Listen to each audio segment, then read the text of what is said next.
Welcome, everyone. Thank you for joining us today.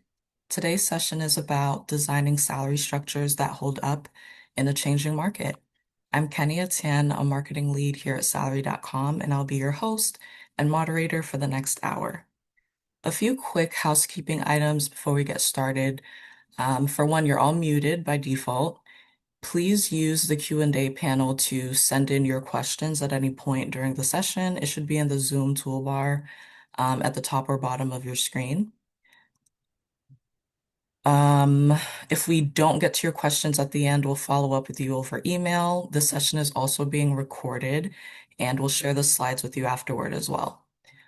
Lastly, keep an eye out for your professional development credits for SHRM and HRCI. Those will be on our final slide when we get to the Q&A. With that, let's meet today's presenter. So today we're joined by Dwight Brown, VP of Compensation Consulting here at Salary.com. Dwight brings many years of hands-on experience helping organizations design pay structures that stand up to real-world market pressure. Hi, Dwight. Hi, Kenny. Hi, everybody. Nice to meet you all. Great to have you with us. So, Dwight, let's just set the stage by you maybe explaining to us why structures that are built for stability, why do they start to struggle the moment the market moves? So it's a good question, and really the answer sort of depends on each particular situation. But with the market movement, you build your structures according to what the market data is. And so if you have movement, it's important to actually have that reflected in the structures themselves. But one of the bigger issues that we see is that some jobs move much faster than other jobs. So you take IT jobs, and especially anything AI related at this point, any of those jobs are going to accelerate faster than other jobs. And so that's probably one of the bigger issues that we see is some uneven movement between jobs. But we'll get into a little bit more detail about how to identify that and how to manage that. The other piece is that oftentimes organizations kind of take a set it and forget it approach with their salary structures. They build it based on the market data. They've got good solid structures, but they don't move their structures at all. They don't revise their structures at all. So, 5 years down the line, the entire structure is now outdated. So market movement really influences things, and differences in the change of market movement are some of the key pieces that work against organizations. So before we go any further, Dwight, can you just walk everyone through what you'll cover today? Sure. So we're going to talk about building the ranges that balance market competitiveness with internal equity, and we'll get into both of those aspects because both are very important for maintaining structures. Talking about the adjustment of structures as the market conditions evolve, how to avoid overcorrection, and then how do you maintain your consistency across your roles and especially your geographies if you've got multiple geographies. So, Dwight, let's start with what you call the two anchors that every durable structure is built on. So every structure is built on market competitiveness and internal equity. And so from a structure build perspective, those are the two components. When we're working with an organization, we assess the market competitiveness, and there's really a pre-step to doing a salary structure, and that step is making sure that you have the right market data for the positions that you have, and not only at the job level but also looking at the employee level. Where is the employee positioned relative to what the market is? And so as we build salary structures, the first step is to take all the market data for an organization and build a structure that really fits in terms of the number of grades, the spread of what your job grades are, the the differential between the midpoints for for each grade. So really making sure that you have a really market-driven salary structure.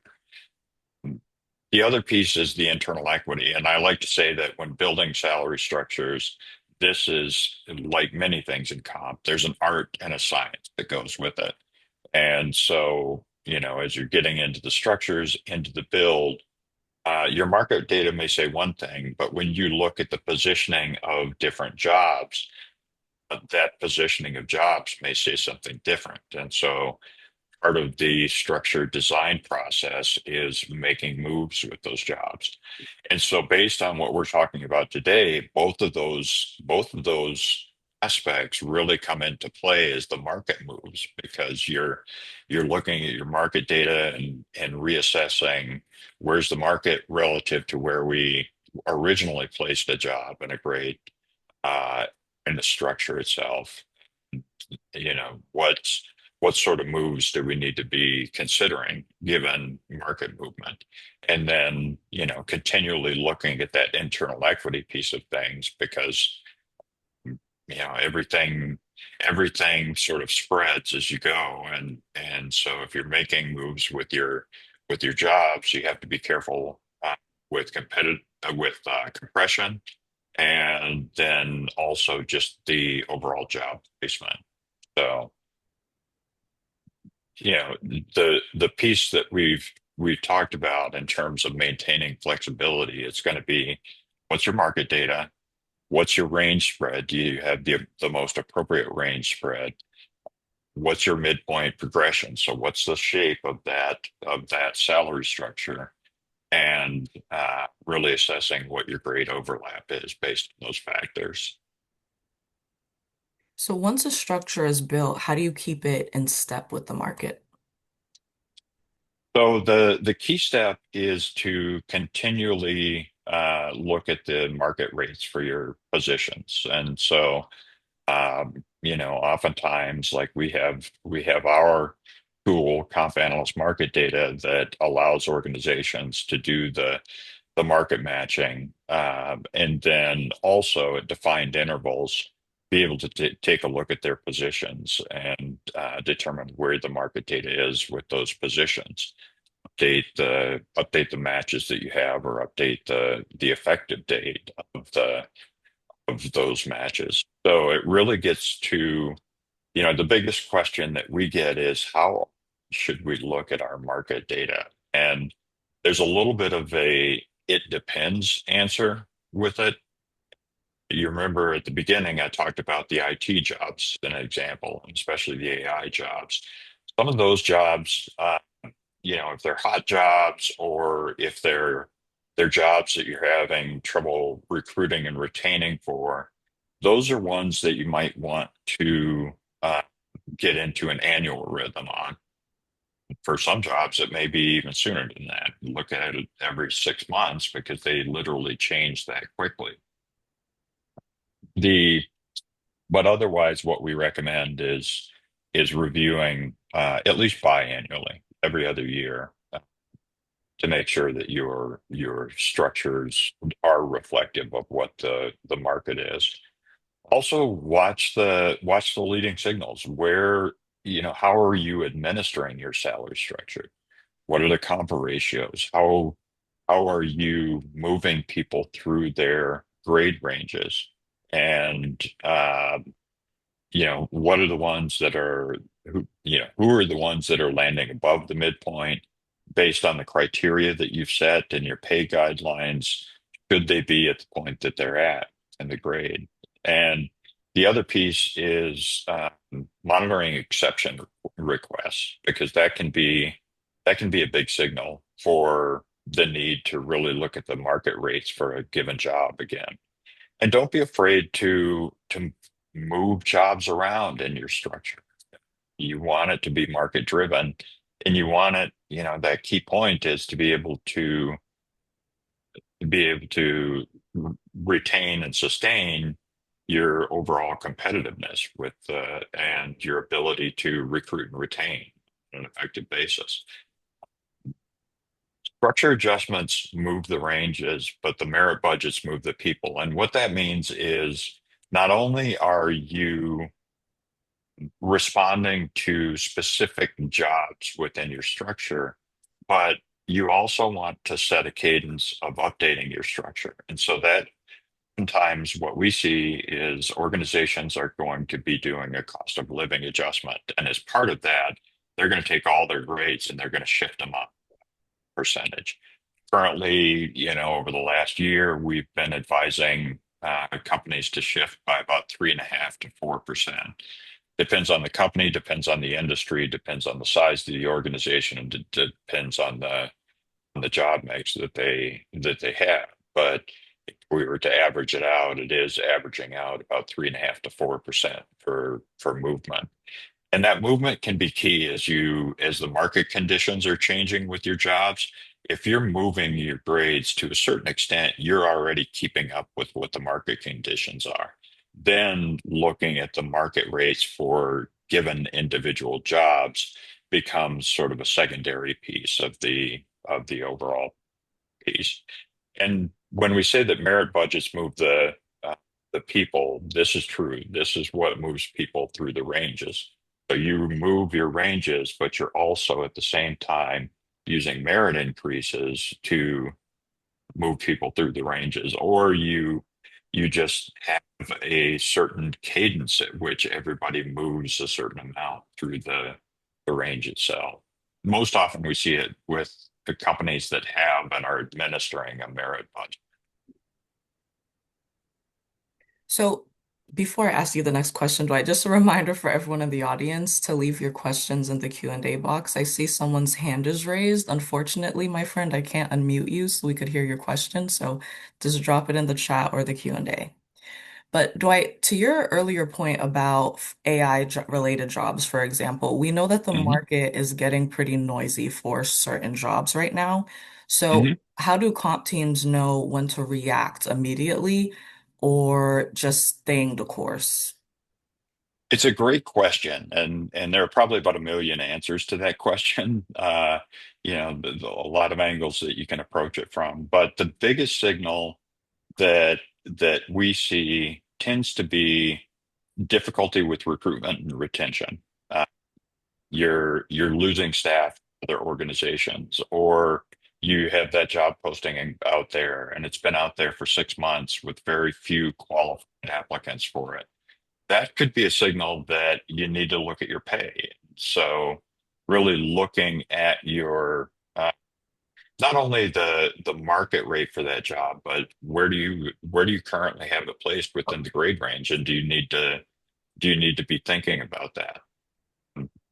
And as this slide said, steady beats reactive. You're always going to have certain subset of jobs that you are sort of being reactive to. Just because they're moving so fast. But that should be the exception rather than the rule. So, you want to maintain that sustained movement, and where possible, utilize multiple data sources before you reprice your jobs. It gives you a nice balanced approach to what a particular job is paying in the market. The you also want to look at some of the key components, such as hot skill premiums. Again, you're gonna look at your AI jobs, and there's so many hot skills in AI and IT in general. There's so much that happens there. Sometimes it makes sense to be able to compensate based on some of the hot skills that are out there. The You can do off-cycle adjustments. It's something that you want to be fairly sparing with, just because with too many adjustments, all of a sudden your structure kind of gets out of whack, and you end up with compression issues and a number of issues if you're doing a number of. So you want to make sure that you have a good defined process for those, so that you have something that you can follow. Again, you're not being reactive to things. You're being very steady in your overall approach. And let's not forget sign on. bonuses. So you don't necessarily, if you have a hot job, you don't necessarily have to um, change where that is in the grade structure. It could just be a matter of incentivizing somebody to come in the door and can often achieve things that keep you from changing the structure. And then, of course, document the rationale, have good pay program guidelines, have a good compensation philosophy. So, what do you want to shy away from? You want to shy away from, of course, rebuilding the whole structure when there's a temporary spike in there. Typically, your spikes are going to be more job specific as opposed to across the board with the structure itself. If you have widespread signals, difficulty in recruitment and retention again, a lot of sort of unrest and inquiries from your employees saying, my job is not paying me consistent with the market. Those sorts of things, you want to look out for those as signals, but ultimately you just want to set that cadence of update, and that will help to keep that structure strong. Another piece is chasing every competitor headline, or you lose somebody because they got another job and there was a counter offer, and it was sort of a big deal with everything. You don't necessarily want to chase that. It's worth taking a look at, and you may find that it is something that structurally you need to make a change with, but it's it's very easy to get caught in that loop when something big and loud happens and feel like, oh, we've got to change everything with this. Resist that as much as possible. And the same thing goes with one-off exceptions. You don't want those. You don't want those to really start to drive things with your structure. Again, documenting things, making sure that you have good, solid pay program guidelines and comp philosophy that you're communicating throughout the organization. So, on the topic of pay philosophy, right, let's talk about scale. How do you keep one philosophy consistent across many different markets?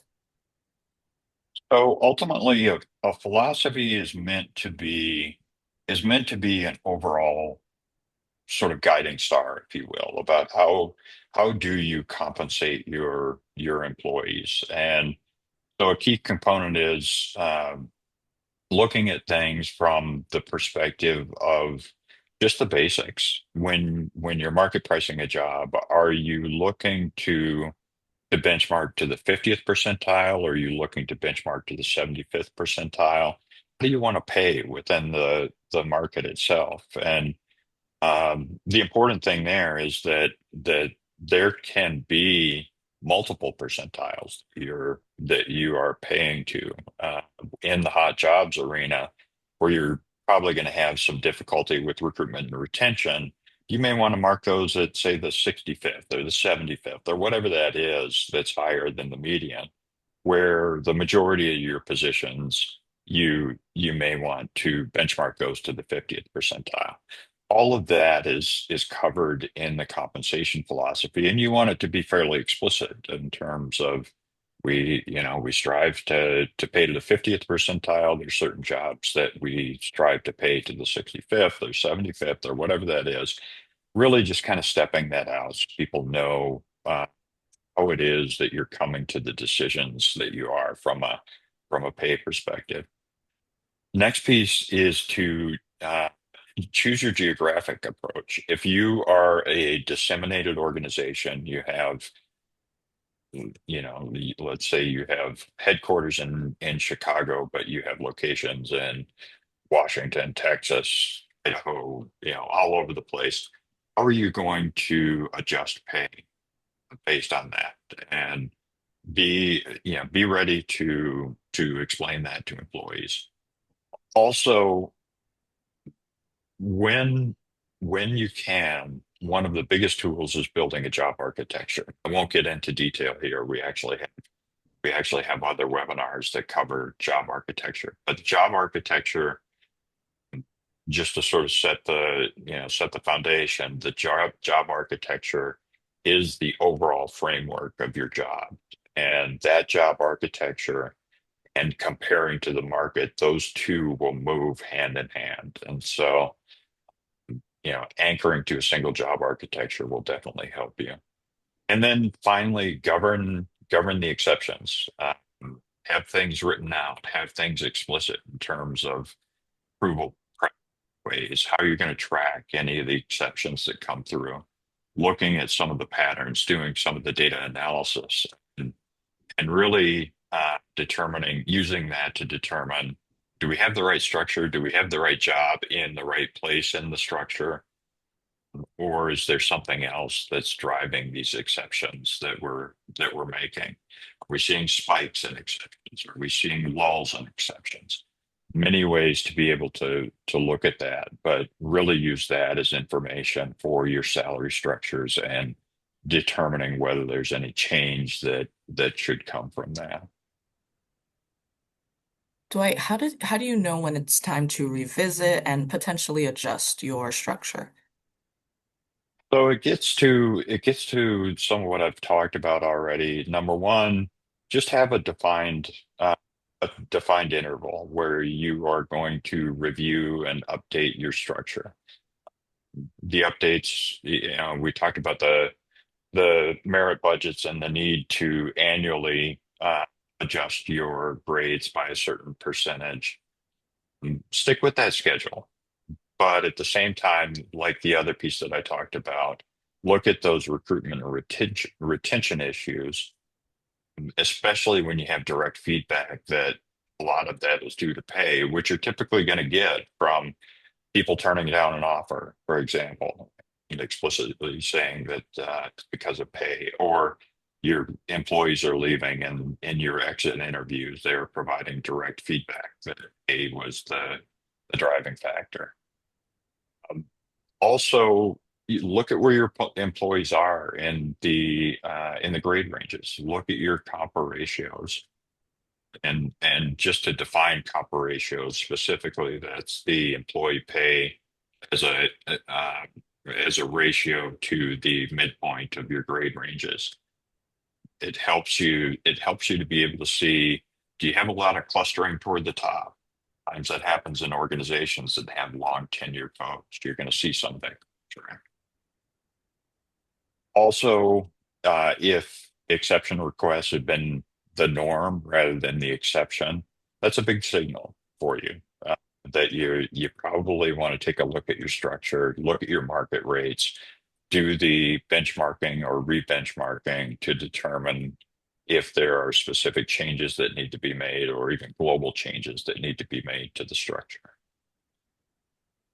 Also, when you have a lot of your top performers that hit the range ceiling, that have nowhere to go, that ends up being more of a career pathing discussion as opposed to a structured discussion. But it can be a little bit of an indicator that you want to take a look at your structure and just make sure that it's current, and that if somebody is top down, is your grade range where it needs to be. And again, that ends up being more, when you're seeing this, as more of a widespread thing as opposed to the onesie twosie cases. Then the final is the turnover and the hot skills roles when it outpaces the rest of the business. Look for that signal. Recruitment and retention are your biggest signals with all of this, and so you're going to start to see that in areas where a job has a lot, or the job itself is a hot job. So where do you start? Run a compa ratio and a range penetration review. See where your people are. Have defined processes in terms of, how do you move people through grade ranges? How do you create that predictability in moving people through the ranges? And that's where the compa ratio and the range penetration come into play, because you'll be able to have those analytical reports to be able to identify any issues that you have. And like it says, one afternoon of analysis beats a year of quiet drift. And that is very true. Get in, slog through the data, do the data analysis, see where it brings you, follow the breadcrumbs with it, follow where it's leading you. And more times than not, you're going to be able to identify whether there are issues in your structure, whether it be a single point issue or a wide issue in the structure. But use the data, take a data-driven approach. And the reason that we say that is, some of what we talked about before in terms of reactivity. Something big happens and kind of blows up, and it's easy to say, oh, we need to change our entire structure. And the data may tell a different story, or it may be a confirmatory story. It just depends what you find. We just got through a lot of content. And, before I ask you to synthesize what we discussed in this session, I just want to let everyone know that, just a reminder to keep an eye on your inbox because, as I said, we'll send out this slide deck in a couple of days, but you'll also find two bonus resources, including the pay structure health check worksheet and our guide to which compensation structure is right for you. So, Dwight, before we open it up for questions, because I do see the Q&A piling up, can you just bring us home with a quick recap? Sure, you bet. So, just like it says here, design for movement in your pay structure. Look at your spreads, your range progression, midpoint differentials. Do you have a sound structure? Let the evidence lead you where you're going to go, just like we were talking about. Do the data analysis and see where the breadcrumbs bring you.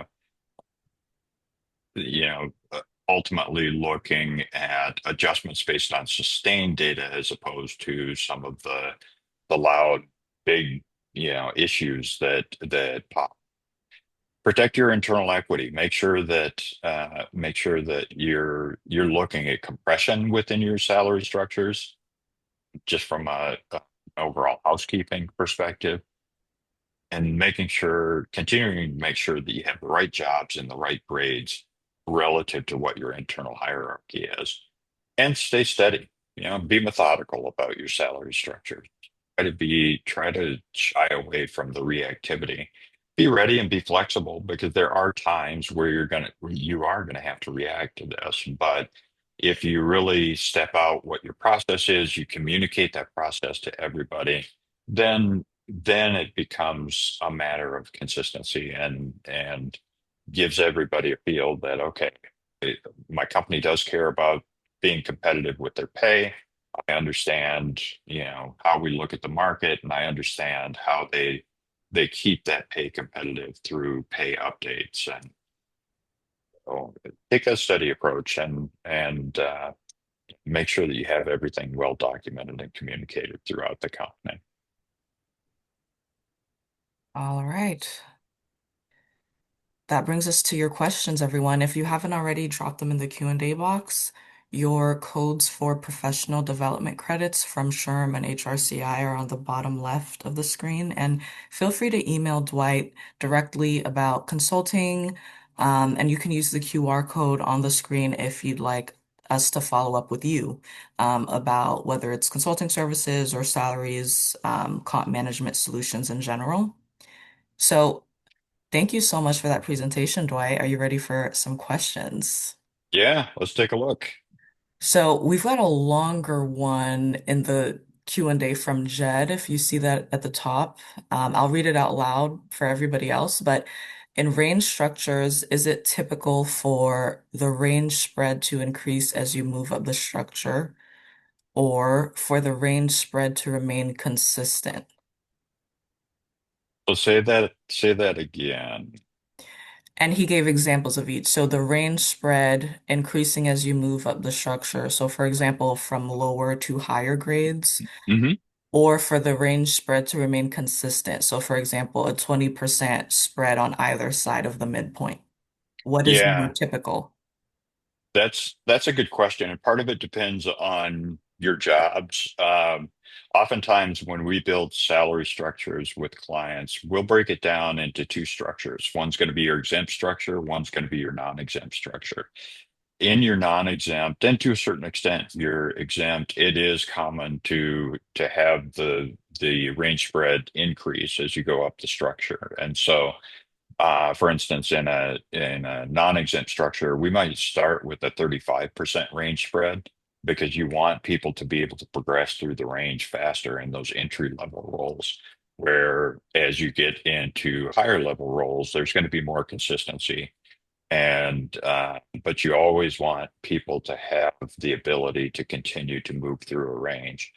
So there's no one way of doing things, but it is very typical to have that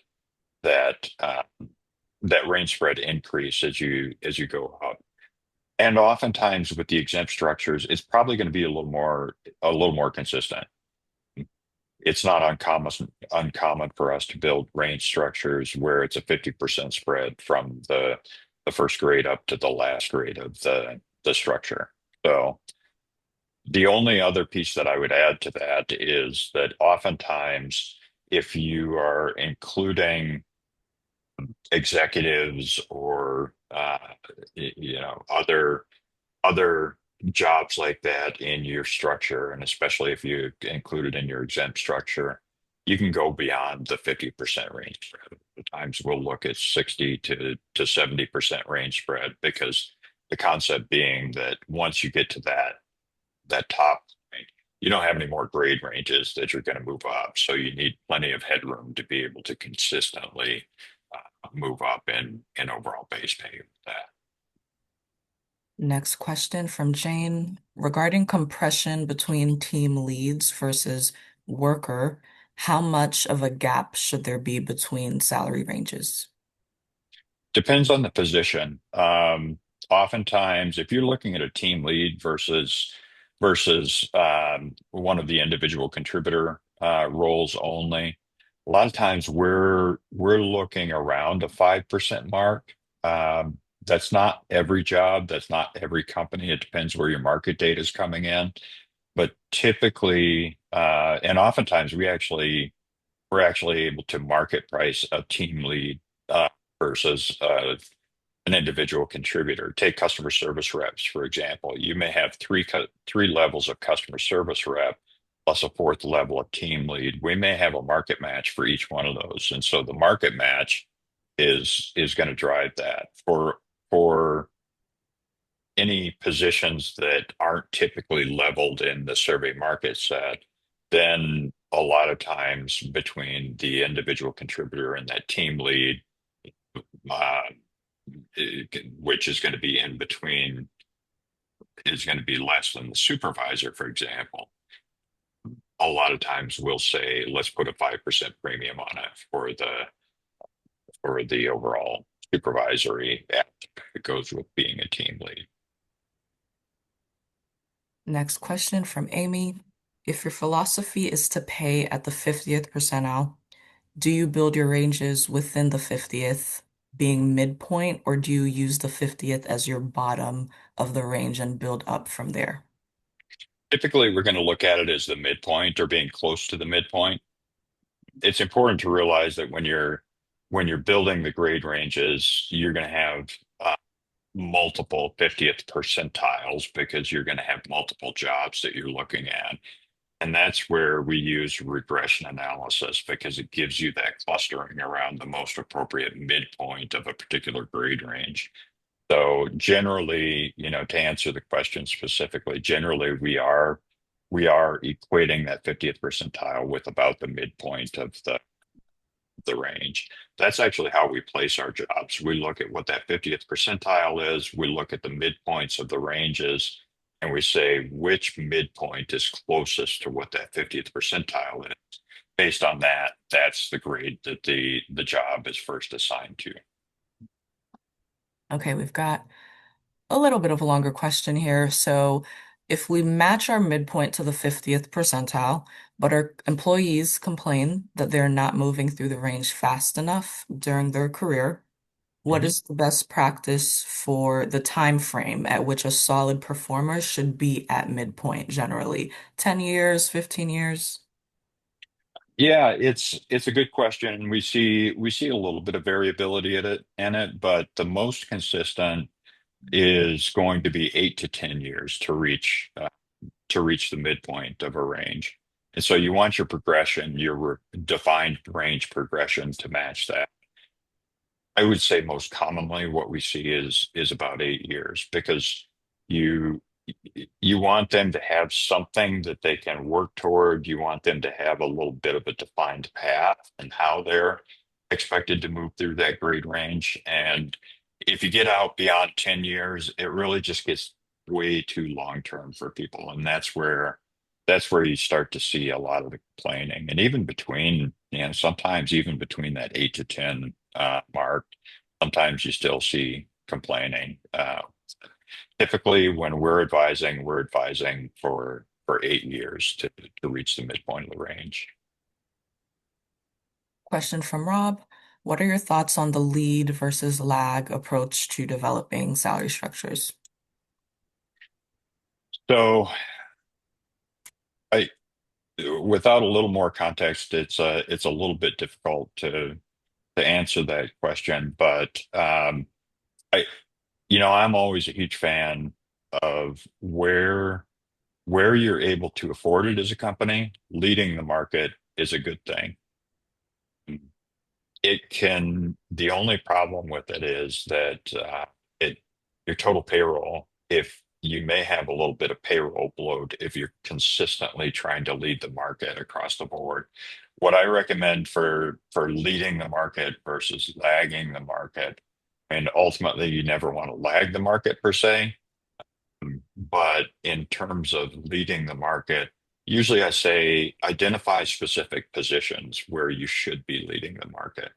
For your other positions, you may want to be at market with those.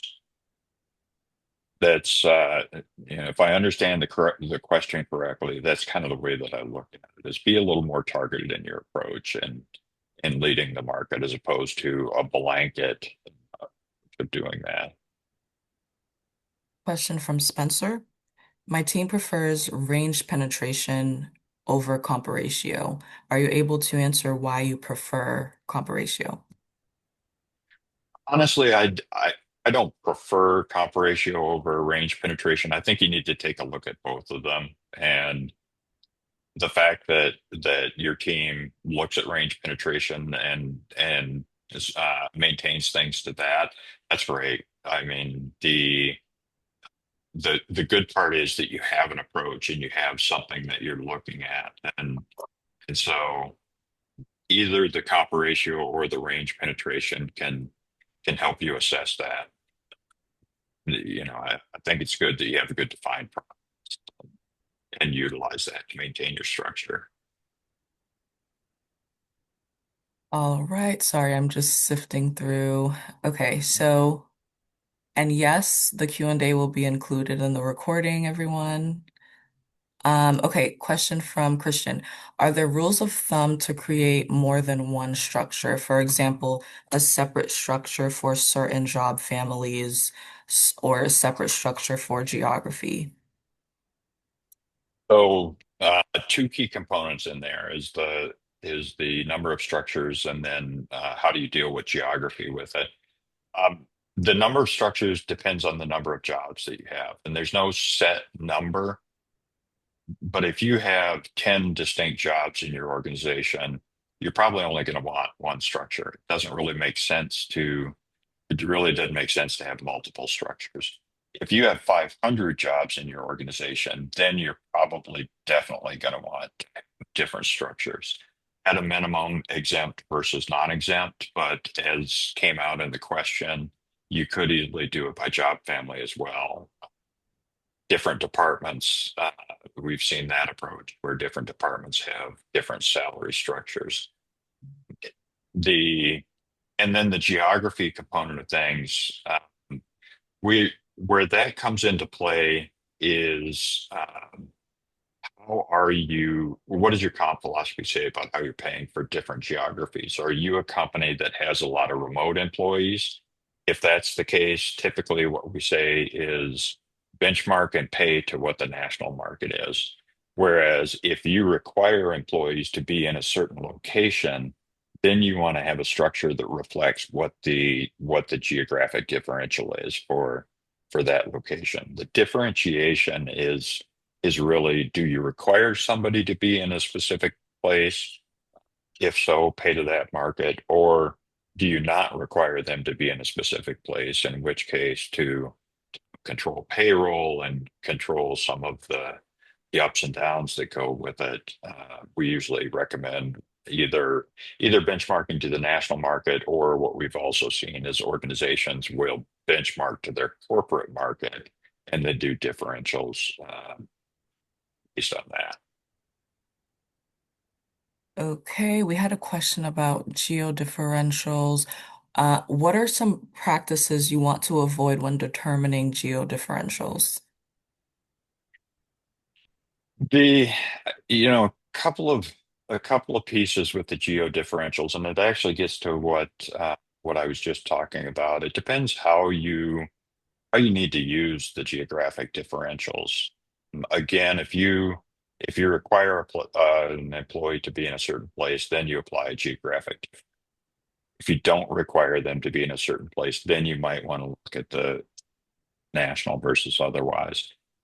The other thing that I would The other thing that I would avoid, that we see a lot of in working with clients, is that we see clients that have disseminated workforce, and they have 25 different locations.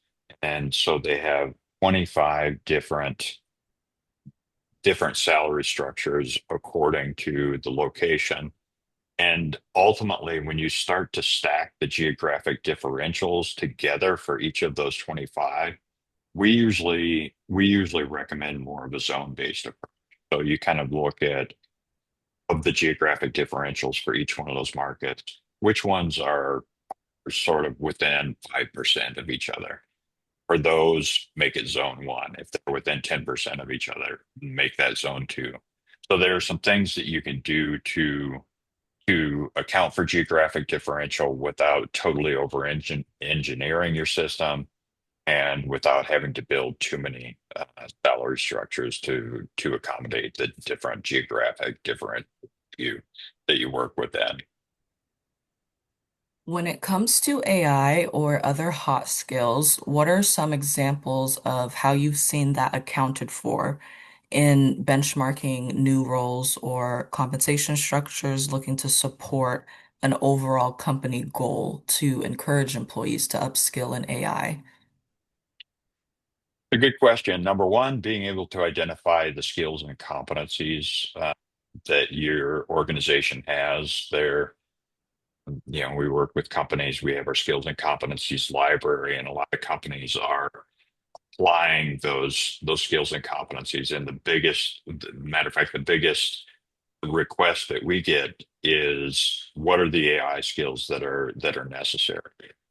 And also, a lot, just like the question, a lot of them are built around, what are the hot skills that are out there. If you can define the skills for each one of your jobs, that's gonna get you part of the way. The second piece is really being able to differentiate how much a particular skill creates a premium on a job. So, for example, if we're market matching in the system, the uh, the system might have a premium that is applied for a given skill, and so it can actually adjust the market price for that.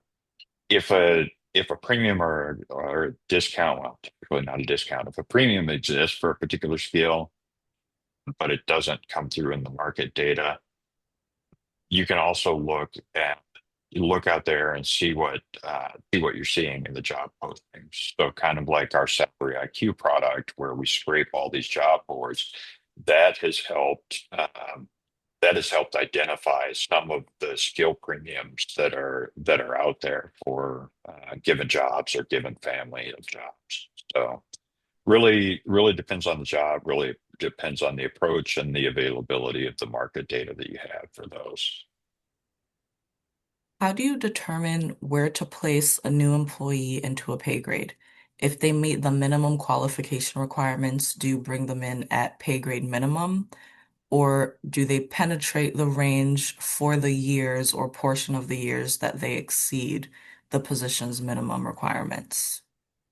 So definitely the starting point is, as was mentioned, if they meet the minimum qualifications, usually it's recommended that you start them at the minimum of the range. It's also important for you to define how far into the range are you going to put them based on previous years of experience, and how do you count those previous years of experience? A lot of organizations are fairly prescriptive in the way that they administer that. So, for example, they'll say for every 2 years of experience, we will put them 5% further into the grade range, and they've got it sort of laid out. And there's usually a cap to say we'll never start anybody past the midpoint of the range. So there are different methodologies out there. There's no one set scale, but we do recommend actually having good prescriptive pay program guidelines, because that will help with not only the equity, but it'll help with compression issues and those other kinds of issues that can arise and bring somebody in for starting pay. What's the typical midpoint increase that you see for exempt and non-exempt grade structure? Mm, it's hard to give a solid number, but I do go back to what we're seeing in terms of grade movement, which is going to be 3.5 to 4%. The midpoint differential generally, and part of this ends up being a matter of the personal preference of the consultant. But generally, I like to see midpoint differentials in the 9 to 12% range. You don't want it to be much less than that. Then you have too much overlap in your ranges and not enough differentiation. And if you get above 12, you kind of start to err on the side of having a little too much differentiation in your grade ranges. So to me personally, usually that 9 to 12% is kind of the sweet spot in terms of midpoint differentials that we look at. Why would a company choose to have a threshold rate that is above the minimum of the range versus increasing the grade level of a particular job? Not sure I fully understand the question. It's The the last one in the chat. the Go ahead and repeat it again for Mhm. me. Why would a company choose to have a threshold rate that is above the minimum of the range as opposed to increasing the grade level of a particular job? So I don't know what the threshold rate is that's being referred to here. Um, The you know you increase the grade level of a particular job based on what the market data is. You let that drive which grade you're going to put it in. And the but I guess I don't understand the question enough to be able to speak to that threshold rate piece of things. So I'd need a little more detail on that. Okay. Ooh, the questions are coming fast, guys. We have a few more minutes, so let's take maybe a couple of more. So I'm working for an organization where they have the minimum of the range at the 25th percentile. I have never heard of such a thing. Can you speak on your professional opinion about this? Yeah, I can speak to what we typically recommend. I have seen companies that have set it at the minimum of the range being the 25th percentile, the maximum of the range being the 75th percentile. Problem with that is that the range spread is gonna vary according to the jobs that are there. Usually what we do and what we recommend is 80 to 120% of, if your benchmark is the market median or the 50th percentile, then 80 to 120% the percentile as sort of the starting point. But also remember that in your grade ranges themselves, you might have a different spread. And so really the spread is kind of what drives that. A 50% spread, which is probably one of the most common spreads, is does equate to that 80 to 120%. But remember that you may have jobs at the low end of the non-exempt range, for example, that have a 35% spread. So define what your range spreads are going to be, and then that helps you to set what your minimum and midpoint and max would be for that particular grade. How do you manage different jobs pricing to a different percentile in the same salary structure? Is there anything to watch out for? So the in the same salary structure, you really have to define how many jobs you have that let's use the 75th percentile as the example. So you really need to look at how many jobs do you have in that 75th percentile. It may be worth giving them their own structure and kind of basing it based on that. Otherwise, you essentially have to look at your grade ranges and remember I talked about the comparison between the 50th percentile and the midpoint of the range. What you would ultimately be doing if you've got jobs that are in the 75th percentile, you would be looking at the proximity of the 75th percentile to a particular midpoint, grade midpoint. So it kind of becomes a mathematical exercise more than anything. You mentioned structure movement of 3.5 to 4%. Is that every year or every 2 years?